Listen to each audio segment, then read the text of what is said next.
সুজাপুর বিধানসভার কালিয়াচক 1 ব্লকের জালালপুর গ্রাম পঞ্চায়েতের সাংসদ তহবিল থেকে বরাদ্দ প্রায় 15 লক্ষ টাকার ব্যয়ে দুটি ঢালাই রাস্তা বালুয়াচড়া ও ঝাবড়িতলা এলাকায় এবং একটি হাইমাস্ট সোলার লাইটের কাজের সূচনা করলেন শ্রীরামপুর কবরস্থানে রবিবার। এদিন ফিতে কেটে উদ্বোধন করেন দক্ষিণ মালদা কংগ্রেস সাংসদ ঈশা খান চৌধুরী। সঙ্গে উপস্থিত ছিলেন মালদা জেলা পরিষদের বিরোধী দলনেতা আব্দুল হান্নান, মালদা জেলা কংগ্রেসের লিগ্যাল সেলের চেয়ারম্যান মাহিবুর রহমান, জালালপুর অঞ্চল প্রধান আব্দুল বারেক সহ এলাকার বিশিষ্ট ব্যক্তিবর্গ।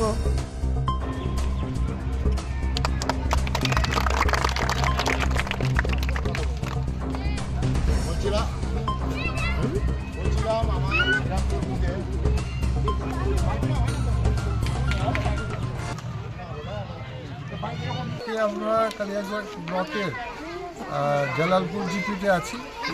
আমার সঙ্গে বিভিন্ন ডিস্ট্রিক্ট এবং অঞ্চলের লিডার আছে জালালপুরে।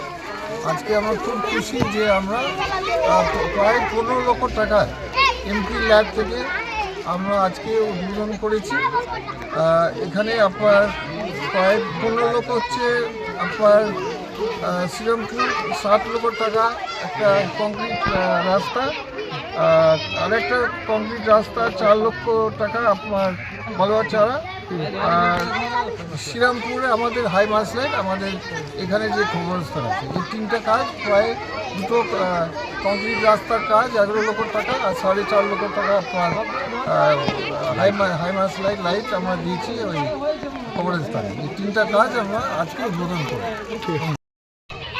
কবরস্থানে যে লাইট আজকে উদ্বোধন হলো, শ্রীরামপুর গ্রামে এটা ডিমান্ড ছিল এমপি সাহেবের কাছে।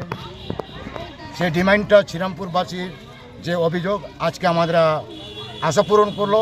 আমরা সবাই শ্রীরামপুরে গ্রামবাসী সবাই খুশি। এমপি ফান্ডের 4.5 লক্ষ টাকায় হাই মাস লাইট একটা আমরা কবরস্থানে পেলাম এমপি মারফতে।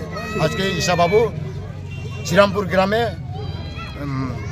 কবরস্থানে উদ্বোধন হলো, এটাতে আমরা গ্রামবাসী সবাই খুশি। আপনার নাম?